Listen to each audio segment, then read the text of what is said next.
l'ai peut-être pas dit, mais j'ai aussi été YALI. YALI, c'est un programme du département américain, enfin ça veut dire Young African Leaders Initiative, où on fait des cours ou une formation sur le leadership pour ce qui me concerne, l'entrepreneuriat social et donc l'innovation technologique. Et j'ai voulu associer à cette aventure, puisqu'on parle d'entreprise, d'entrepreneuriat, deux autres YALI, ils sont récents encore, ce sont des bleus.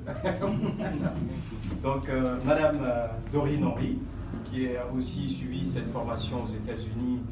Je crois que le programme est devenu Mandela Washington Fellowship, parce qu'au départ c'était Young African Leaders, ensuite on a voulu honorer, c'est toujours Washington Fellowship for Young African. Ok, donc pour honorer la mémoire de ce grand homme, Nelson Mandela, donc Mandela Washington Fellowship.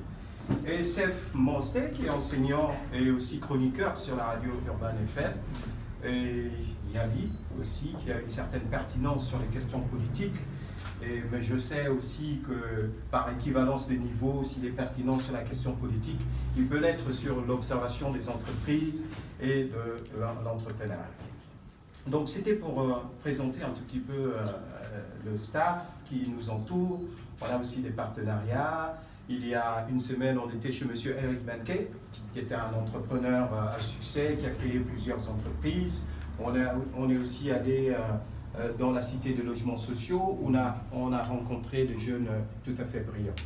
Et notre idée, cette année, au niveau de la Citizen Meetup, c'est de faire la tournée des 50. En fait, c'est une tournée de la mentalité. Le slogan, c'est inverser la courbe de la mentalité, parce que nous pensons qu'au-delà du développement, tu me corriges Igor ou Jeff si je me trompe, au-delà du développement des infrastructures, il est important aussi de construire une mentalité adaptée aux temps actuels.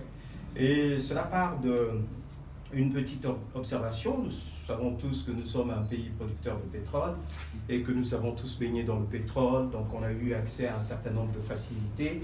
Et ces facilités-là ont un petit peu formaté nos habitudes, nos réflexes, nos comportements. Et on a l'habitude, donc, nous, en tant que Gabonais, d'attendre au lieu d'aller à la conquête des choses.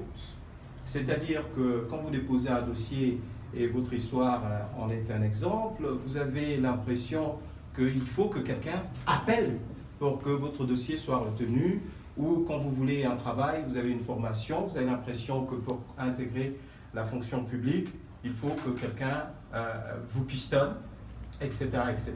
Donc, après cette formation de leadership aux États-Unis, où la première notion qu'on vous apprend, c'est d'oublier le gouvernement. Donc, tu mets une croix sur le gouvernement. Donc, nous avons, nous, en tant que Gabonais, développé une mentalité de la culpabilité. C'est-à-dire que nous cherchons à tout moment des boucs émissaires. C'est-à-dire le premier bouc émissaire pour le Gabonais, donc dans l'attitude même gabonaise, dans ce qu'on appelle les gabonitudes, c'est le gouvernement. C'est-à-dire, si je n'ai pas réussi, c'est le gouvernement. Si je n'ai pas eu de travail, c'est le gouvernement. Si mon entreprise ne marche pas, c'est le gouvernement, parce que le gouvernement ne me donne pas les marchés qui permettront à mon entreprise de pouvoir prospérer. Ensuite, à côté du gouvernement, on a les parents. Parfois, on accuse certains parents, soit pour des raisons de sorcellerie, ou alors par manque de soutien. On dit que le père ou la mère ne nous a pas assez soutenus. Ensuite, il y a les oncles qui ont occupé des fonctions.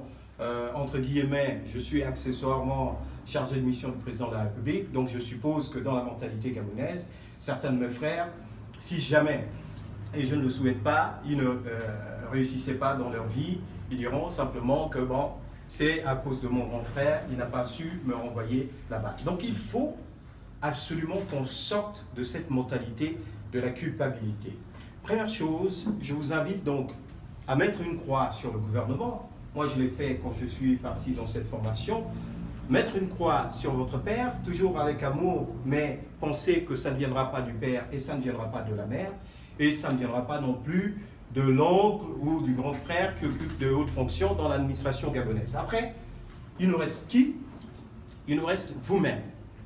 Maintenant, j'ai une question que je pose souvent aux jeunes à qui je parle, ou des jeunes avec qui on discute, si Dieu décidait de vous enlever la vie aujourd'hui, que resterait-il de vous? Quel serait le souvenir? Qu'est-ce que vous avez donné au Gabon? Et puis on se dira, mais tiens, il est parti, voilà exactement ce qu'il a laissé. Vous êtes un cas exceptionnel. Parce que je vous souhaite d'abord longue vie, mais si jamais Dieu décidait autrement, je suis sûr que vous avez laissé là un héritage et on peut...